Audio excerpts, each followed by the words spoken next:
Ever had a moment where you looked back and thought, why did I go along with that? You weren't weak, you weren't naive, you were likely being played. Real manipulation isn't loud or obvious. It's quiet, strategic. It shows up as love, concern, support, even logic. It makes you feel like you're making your own choices while gently steering you somewhere else. These aren't beginner tactics.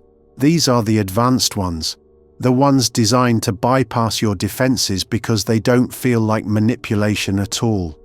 They're used by people in power, people you trust, people who seem like they have your best interests at heart. And once you recognize them, you'll see them everywhere.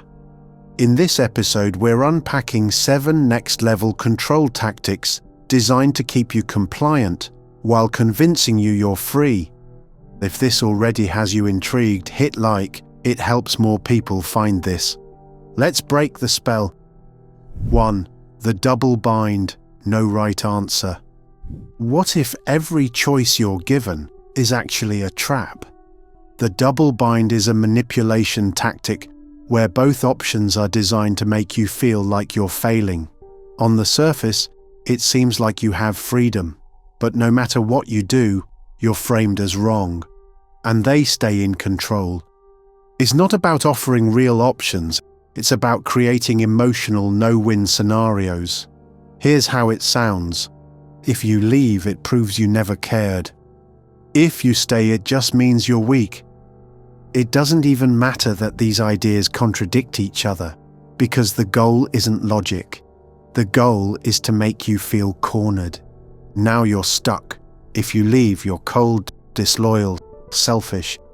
If you stay, you're spineless, dependent, pathetic. Either way, your choice becomes an insult. That's the real trick. You're not being asked to decide. You're being set up to feel ashamed no matter what you do. This tactic works best when you already care about the relationship, the job, the group. The manipulator knows this, so they use it to flip your values against you. They might say, if you loved me, you'd prove it. If you were loyal, you wouldn't doubt us. Go ahead, stay, if you're okay being that weak. Now you're desperate to find some third option, one where you don't lose your integrity or their approval. But here's the trap. That third option doesn't exist. This tactic is especially common in abusive relationships. If you loved me, you'd prove it, but if you ask me to change, you don't accept me. High control workplaces, speak up but don't challenge the hierarchy. Cult or ideological systems, doubt proves you're lost, agreement proves you're brainwashed. Why it works. Double binds create cognitive dissonance. Your brain is pulled in 2 directions, and you start blaming yourself for not being able to fix the contradiction. But here's the secret. The problem isn't you, it's the frame. To break a double bind, you don't choose either path. You name the setup. Call out the impossible choice. Refuse to accept the framing. Say, this isn't a real choice, it's a manipulation dressed as concern. I don't accept either option, and I don't owe you a performance. Because the moment you see the trap, you stop playing the game. 2. Information overload, flooding to confuse.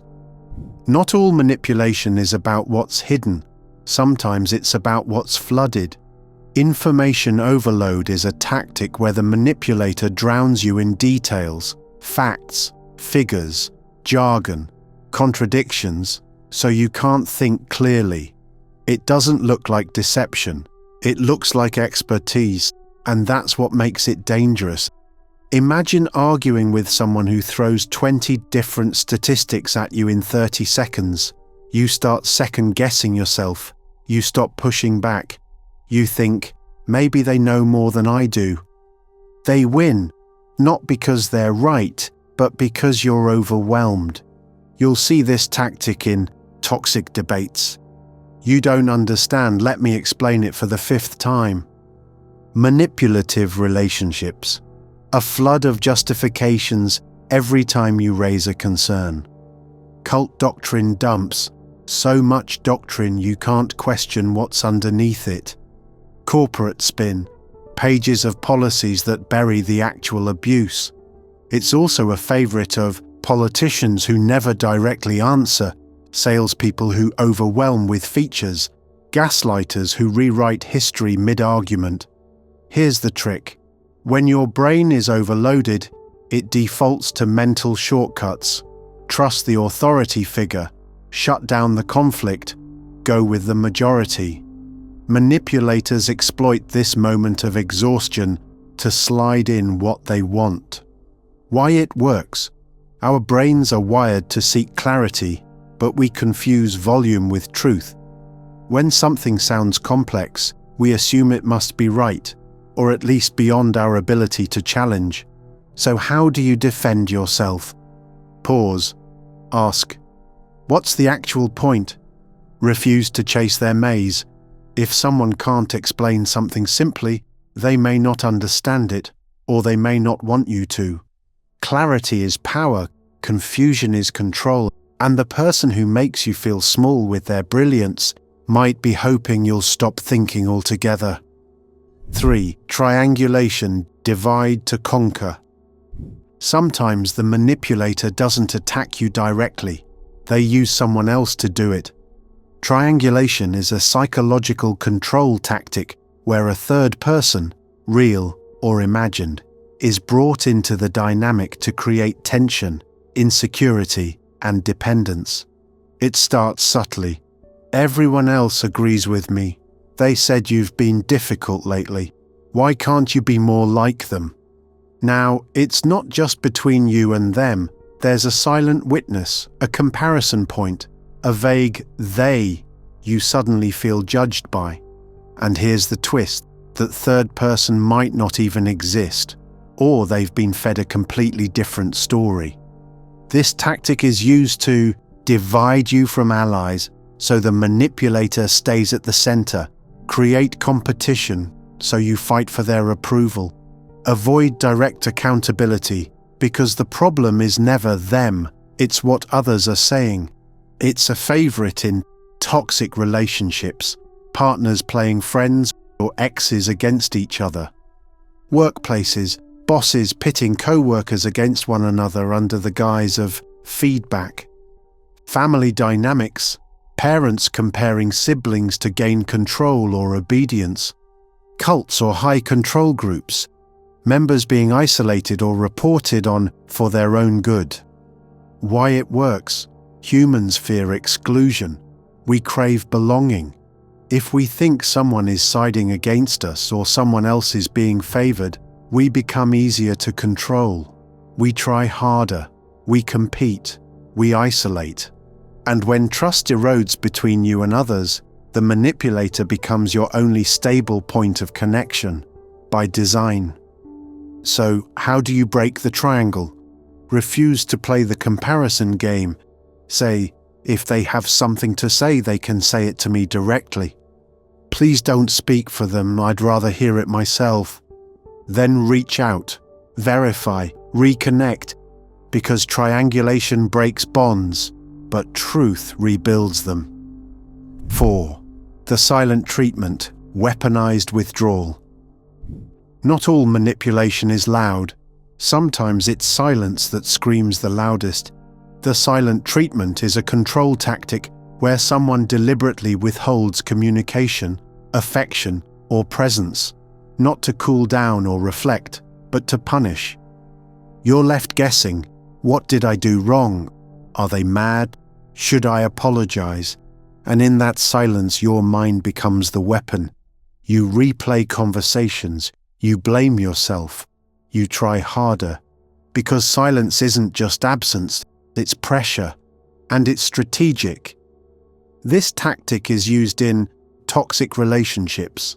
A partner goes cold the moment you speak up. Friendships, you're iced out for setting a boundary. Parenting dynamics, a child is met with days of coldness after disappointing behavior.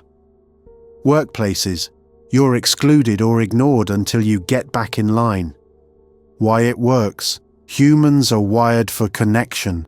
When that connection is suddenly severed, without explanation, it triggers panic. We crave resolution, even if it means surrender, and manipulators know this. So how do you reclaim your ground? Recognize it for what it is, not healthy space but emotional control.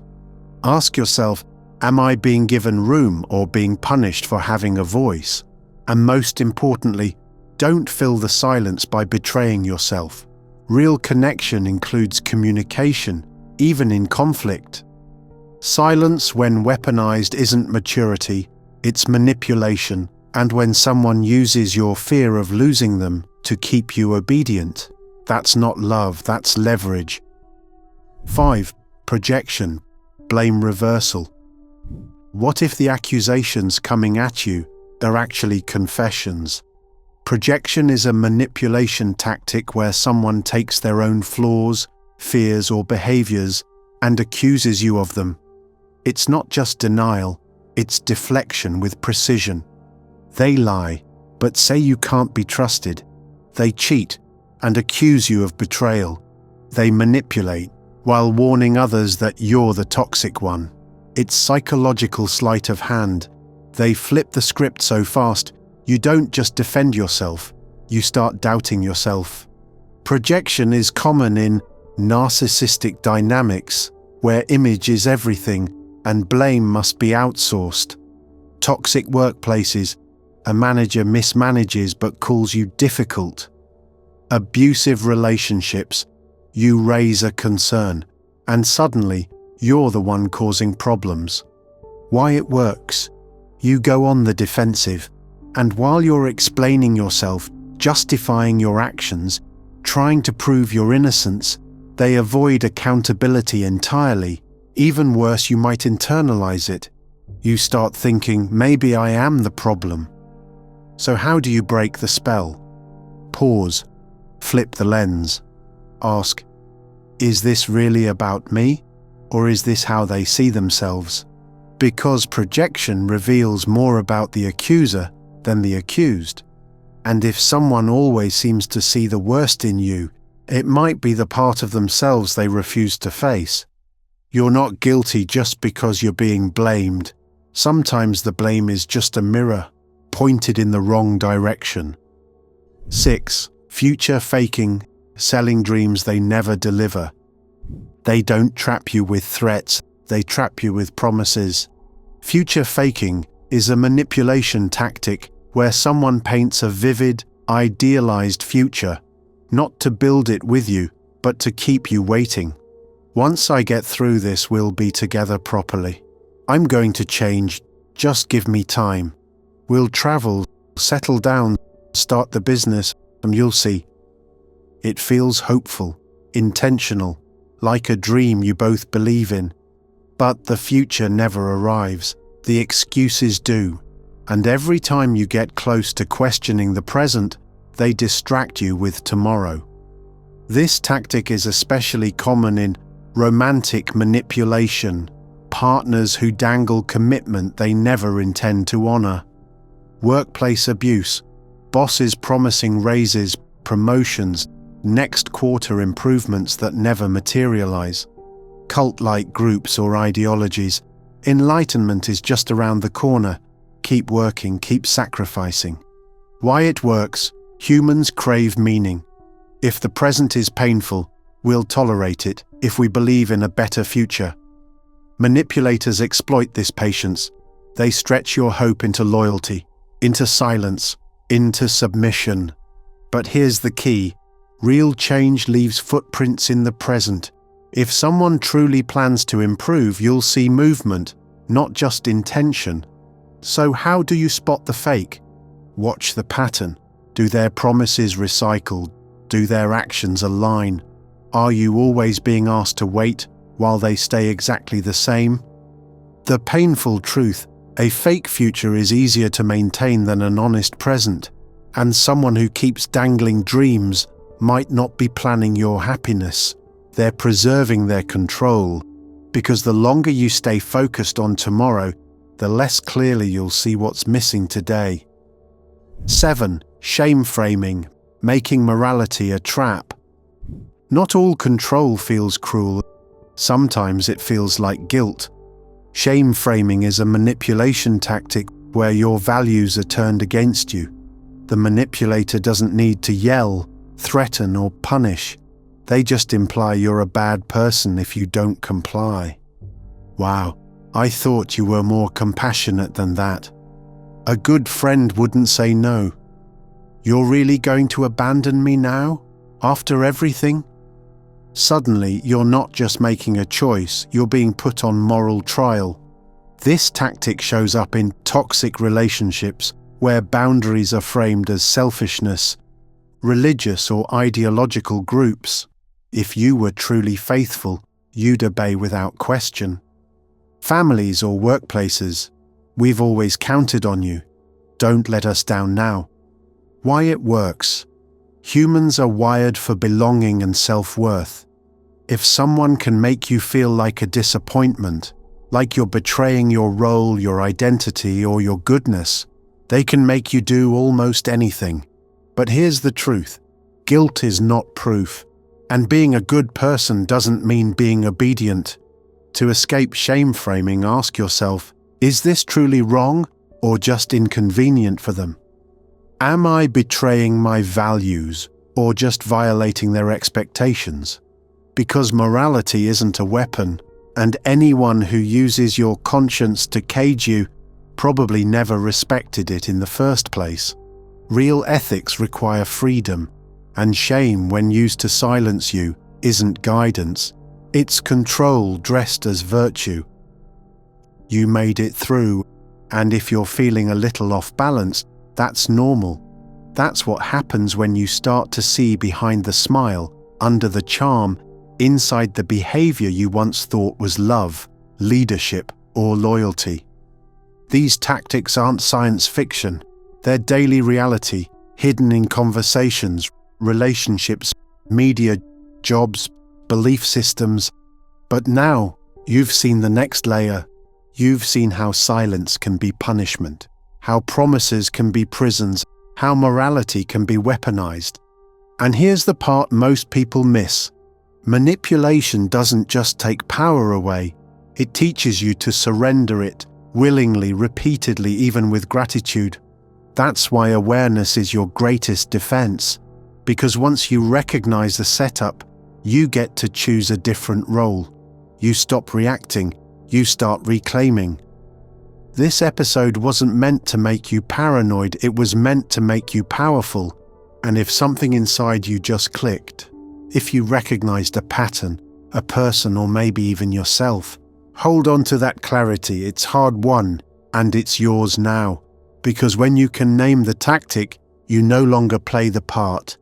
Stay sharp, stay sovereign, and if this helped you see something you weren't meant to see, there's more coming. Thanks for watching.